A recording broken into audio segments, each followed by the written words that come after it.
Hey everyone, welcome back to PRN Test Drive. Today I've got the car that quite literally will never die. This is the 2025 Lexus ES350. Specifically, this is the top trim Blackline Special Edition, which comes in at about 67,000 Canadian dollars.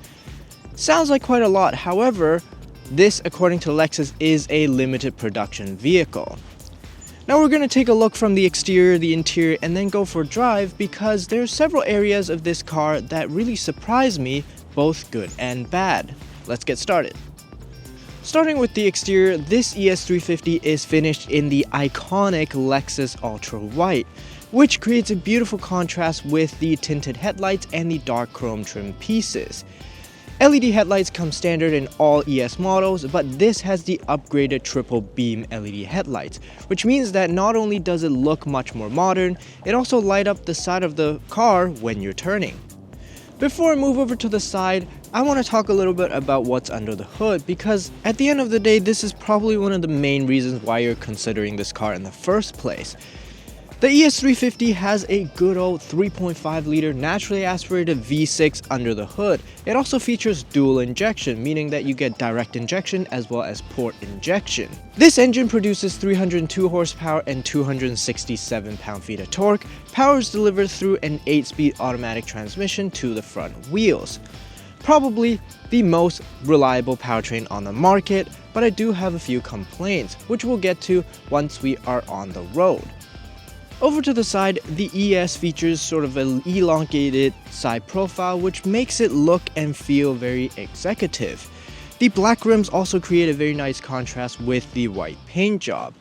However, there's one cosmetic thing that really bothers me.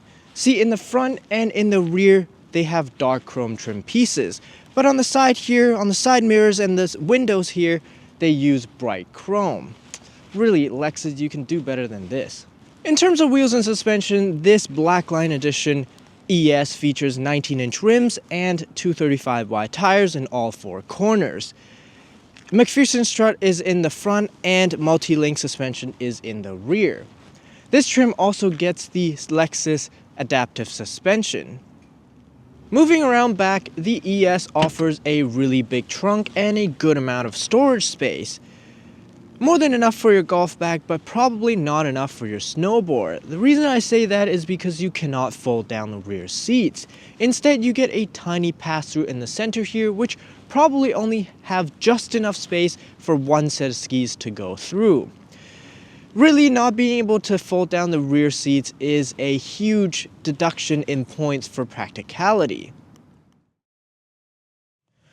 Jumping inside, you're greeted with the red and black F-Sport leather interior. Good amount of headroom and a very generous amount of legroom. For reference, the seat in front is adjusted to my driving position and I'm 5'9". The seats, they feel comfortable and snug. I also have some air vents here. The door panel is also well padded with a lot of soft touch material and leather here, which makes it feel very high quality. However, there is one big complaint. Heated rear seats is not available with any ES models. F-Sport seats in the front, they are very supportive and pretty comfortable as well. All ES350s come standard with heated steering wheel, heated and cooled seats, as well as driver memory seat. As far as the rest of the cabin goes, I like it. I think it has a good blend between modern technologies and old school buttons. It has a big touchscreen infotainment screen that supports wireless Android Auto and Apple CarPlay, but at the same time it also has tons of physical buttons for the rest of all your controls. The F-Sport instrument cluster looks really cool, and it's basically straight out of the LFA because it has the moving tachometer. The only thing I wish this had is the LFA engine soundtrack. But anyway, let's hit the road.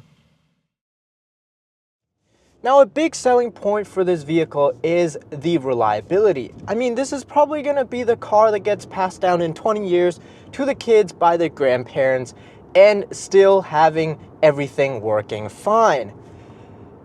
The naturally aspirated 3.5 liter V6 is not only silky smooth, bulletproof, it also offers good amount of power.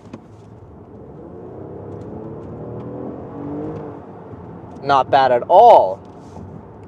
The transmission, despite not being fast, it is silky smooth. It's very smooth for upshifts and downshifts. However, I do have some gripes about this powertrain.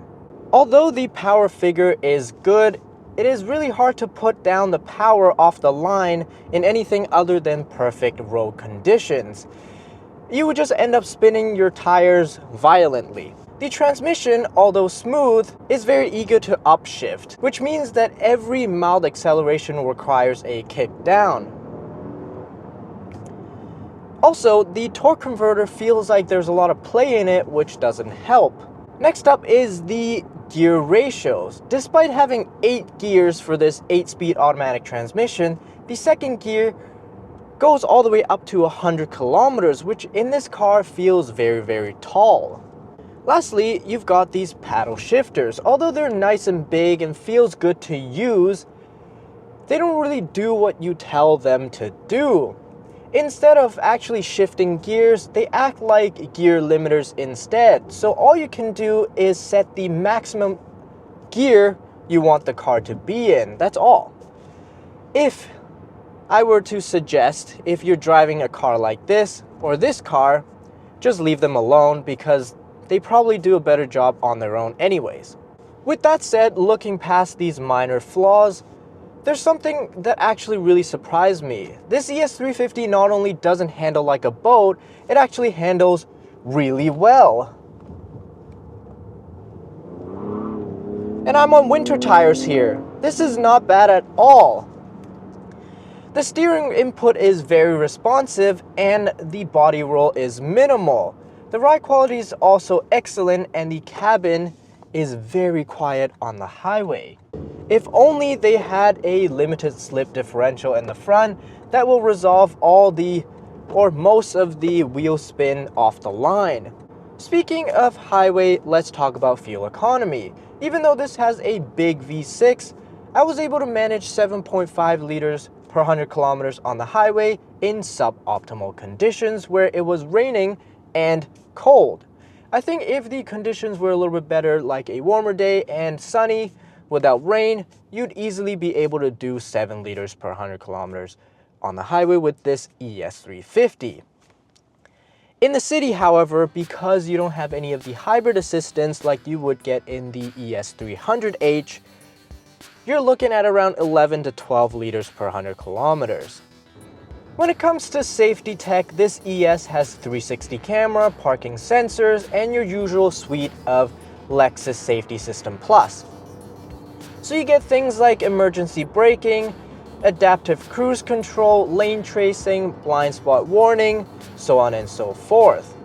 One thing to note, however, is that the blind spot warning only lights up at you and it doesn't beep. Other than that, the adaptive cruise control system works great. Overall, despite being quite dated, this ES350 still looks really nice from the outside. It's got a bulletproof V6, a very generous amount of interior cabin space, and surprisingly good steering feel. If you don't care for as much bells and whistles as you do get in this Black Line Special Edition, you can always get the more reasonably priced base ES350, which in my opinion already comes very well equipped for significantly less money, around 56,000 Canadian dollars. Let me know in the comments below what you think about the ES350, whether it's in dire need for an update or if you think this is still good to go. Thank you for watching. Don't forget to like and subscribe, and we will see you in the next one.